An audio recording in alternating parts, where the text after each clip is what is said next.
All right.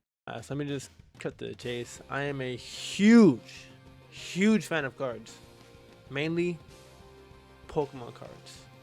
Now, originally I was introduced to Pokemon by my brother, who just told me to get this app and to get this app for an emulator called my G my Game Boy Advance or my GBA Lite because I didn't pay for anything.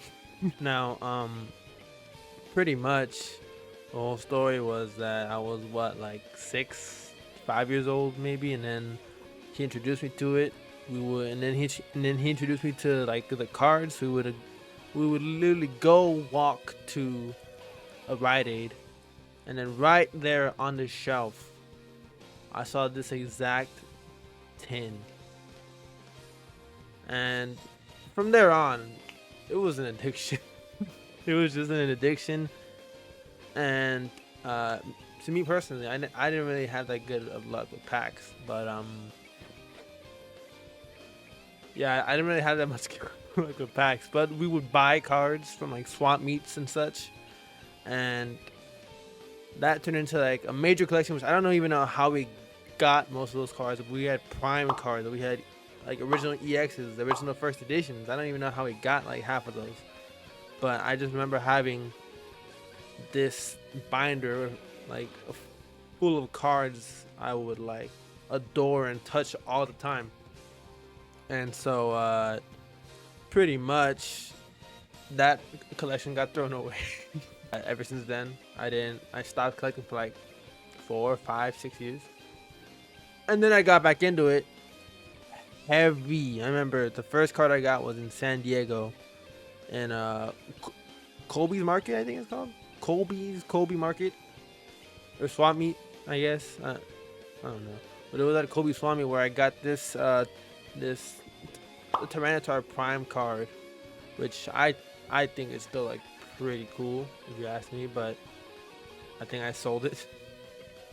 But then ever since then we've been collecting, me and like my brother, and then a few cousins help me out with that, and then I'm where I am now. I even have games too, which I'd say I'm pretty proud of, if you ask me. And over the years that I started collecting again, I had some like both gold arts from Legendary Treasures and like a bunch of like cool stuff. But as of now, it has changed quite a bit. I don't have a bunch of the same cards I used to. But yeah, I'm gonna show you my 5 like current favorite cards I own, and then 5 of my favorite in general, like of all time. So without further ado, and it's like a long intro, but yeah, let's get to it.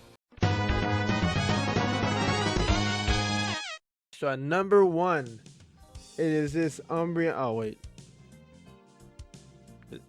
it's flipped, but it is this Umbreon V from Evolving Skies. I think this is probably like up there with my favorites because it's a card I actually pulled. Um, yeah, this holds like a lot of value to me. One, because I just, who hates Umbreon? Honestly, like if you hate Umbreon, what's wrong with you? But aside from that, this is like one of the biggest cards I ever just pulled on its own. I sold that card. No, I traded it for another one of the cards I'm about to show now, but I traded that one. But then I bought it back like not too long ago, which kind of took a huge price increase, but that's besides the point. Yeah, but as of now, as it stands, I would say this is like my favorite. This is my like number 5 favorite card I have as of now. It's not that really expensive, but you know, it holds a lot of value to me, if you know what I mean. You get what I mean. All right, at number 5 is this Delta Species Reverse Hollow Rayquaza, which I was able to pick up at Frankincense, a collectible show. It was me. It wasn't my first time going, but I was just trying to snoop around because I had like a bigger budget because we had like sold cars, I think, and then I was able to just have money in that time, and then we had seen this, and I'm a huge collector of like near mint, not just like if I don't want it, I can sell it, but also because like I don't know, I just feel like if I really would want a card, I would just wait to have it in like the best condition possible. I don't get like buying damaged cars because it's damaged. So this was like one of the cards I was able to find that was pretty rare, and then also in near mint condition, which I don't see too many Delta Species cards in near mint. So this is also a top one. Plus, I love Rayquaza. I wasn't too big on like Emerald and like the Hoenn era of games, but I don't know. I just always thought like Rayquaza was like a top favorite for me. He just looks he's so cool.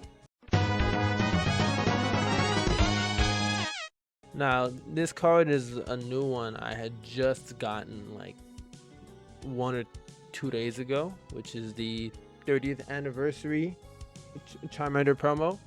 Um, Now recently I just started to have my shift changed. My favorite Pokemon for like so long was always Charizard, and you can blame a Pokemon Fire Red and Pokemon Flash Fire for that, because I don't know, it's just Charizard will always hold like a special place in my heart. One, because he's so cool. Also, like he's like what like the most popular Pokemon of all time, and then also the fact that I don't know, I just always chose him, which is my favorite.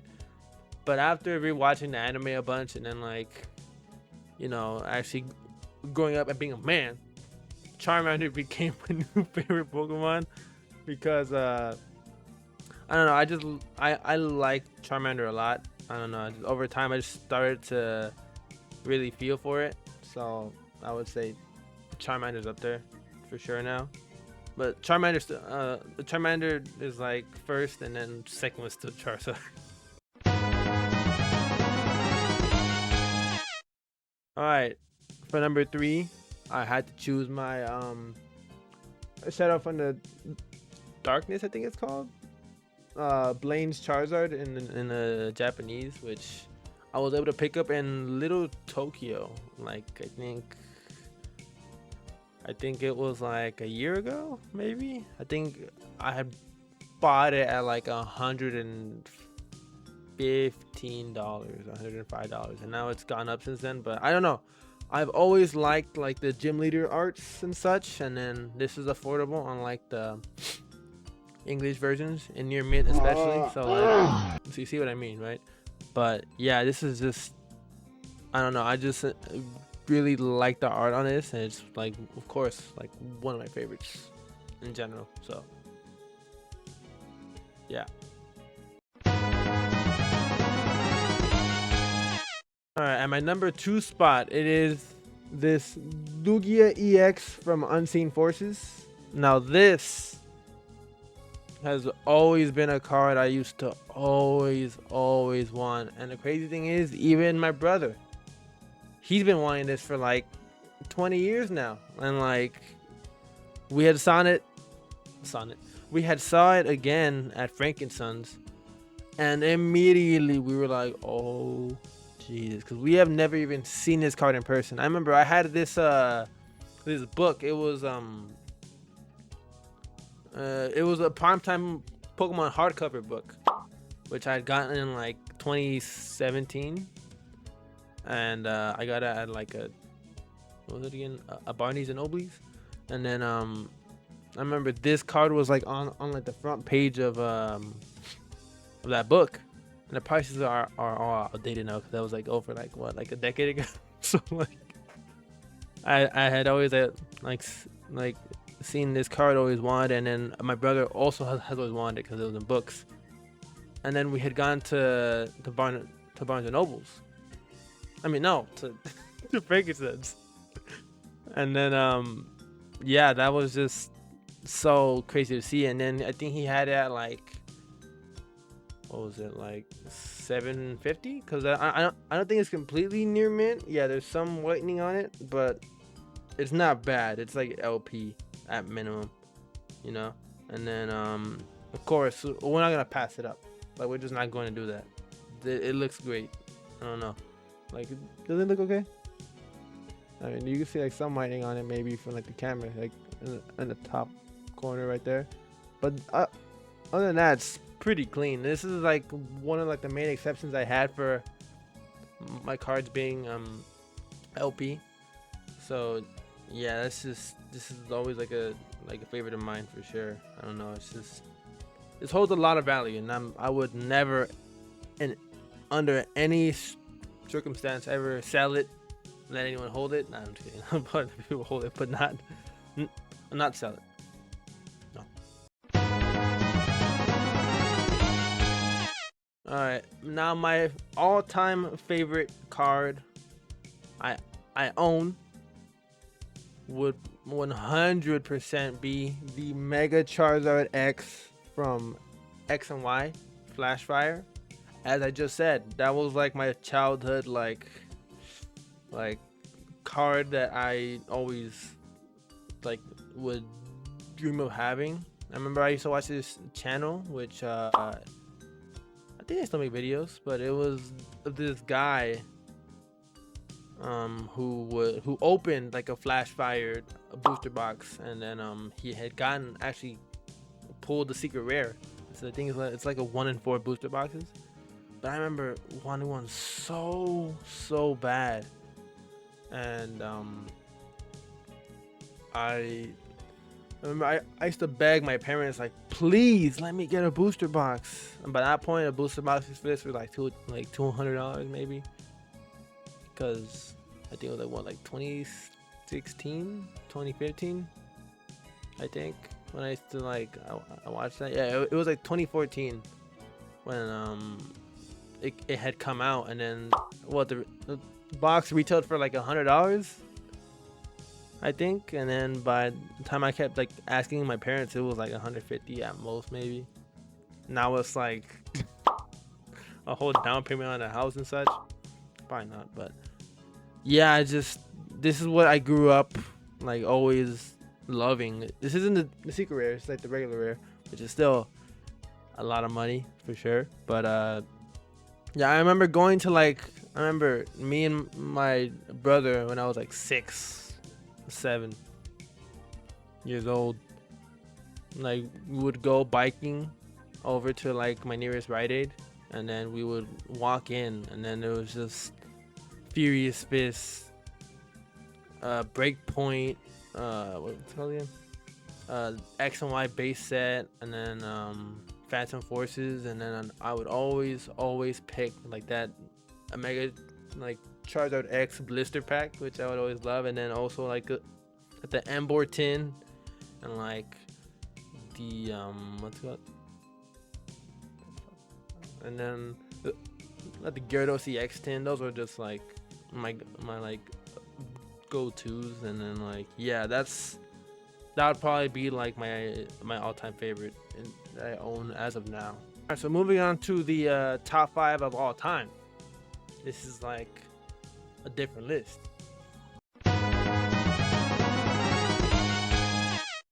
Alright, so at my number 5 spot would have to be the Regirock EX from I think it's EX Emerald. I don't but yeah, this specific Regirock EX was also a card I think I read on a book. Yeah, I don't know. As a kid, I would just read a lot of like books on Pokemon, and since it was like 2014, I think it was like, it showed some of the older ones as like, oh yeah, like kind of old, like I don't know. But this is because like Regirock has always been like one of my like favorite legendaries, mainly because of like the movie with Lucario in it, when Regirock like he pops out of the ground and then his face is all like beeping and stuff. I don't know, that really like stuck with me as a kid, so like I was always like a huge fan of him. So yeah, Regiwalk EX, also because of the art. I just love the art, and I didn't want to be basic and say that the Gold Star, because I think it's cool, but this art is just much better, in my opinion. All right, so now at my number 2 is probably going to be the Mega Rayquaza EX from Ancient Origins, which I also grew up with, of course, and I never was able to get my hands on this one. I was able to get my hands on like the Rayquaza EX promo, and then I remember getting this box that was like they had like 4 packs in it, I think, from like the Swap Meet. It was like $20. I ain't gonna find it almost that cheap, but like yeah, of course it's like the chase, which is like what, like $1,000. Yeah, you could really like $1,000 now. I mean, probably I spend more, but I'd probably trade for it, but it's a steep price. And again, I just like Rayquaza. I think he's just like super cool. So yeah, that's probably gonna be my number 4 favorite. All right, so number 3, it's actually a tie. I just can't choose between them because they're both Charmander cards. They're both Charmander cards, but hear me out though. At number 3.5 or 2.5. My first pick for number 3 is gonna be the Charmander vending machine, like card series, just because it's so cute. How can you not like this Charmander card? It's just amazing. Like, you cannot say this is not like a great card in general. And on top of that, I would probably have to say the Charmander promo from Obsidian Flames, which I will always hold near and dear to my heart, because look at him. That's extremely cute. That's just extremely cute. That's like an amazing card. I think they did amazing on it. And I don't know, my heart will always have a spot for Charmander in it. So between those 2 cards, I'm gonna have to say like they have to go to a tie. There just has to be a tie. And then now for my number 2 favorite card, I would have to say the Mew from Southern Islands. That card is just, I don't know, it looks amazing. I like Mew. It has a little Charizard in the background, and just I love the holo of it too. The holo is just so amazing, and just I don't know, it's just, this card is also up there with like, wow. And then seeing it in person too, I saw it at like a moderately played, and I wanted to get it, but I was like, it's not near mint. And then I was like, I'd probably be cool with an LP, but it was moderate at the very best. But I was like, I kind of regret not getting it, but I was like, you know what, it's okay. Probably come across like another one maybe, but yeah, that'd be kind of hard because most of them are just graded, so like I don't think I'm coming across it anytime soon. But hey, I have hope. All right, now at my number 5, number 1 spot, it's the Mega Charizard X Secret Rare. Look, again, it's not just some random pick. This was like my childhood card, like right here. This is like my main goal. This is like my holy grail of cards. My end goal in all like my years of collecting would be to just have this in like a near mint. I'm not a huge fan of graded cards. I'm just not. I do have a few, but they're not like my favorites. I just got a few of them only for like sentimental value, kind of, and because it was funny. But other than that, I'm just not a huge fan of like any graded cards. But I would love to have this in like just perfect condition, and of course, you know, this is just amazing to me. It is the perfect card in my opinion. That's just it though. That's just it. But yeah, let me know what you guys think. Drop down your favorite cards, or favorite cards that you have, or favorite cards that you like in general. And yeah, probably do like another video on like games or something. I don't know, but yeah, I appreciate it, and yeah, I will see you next time.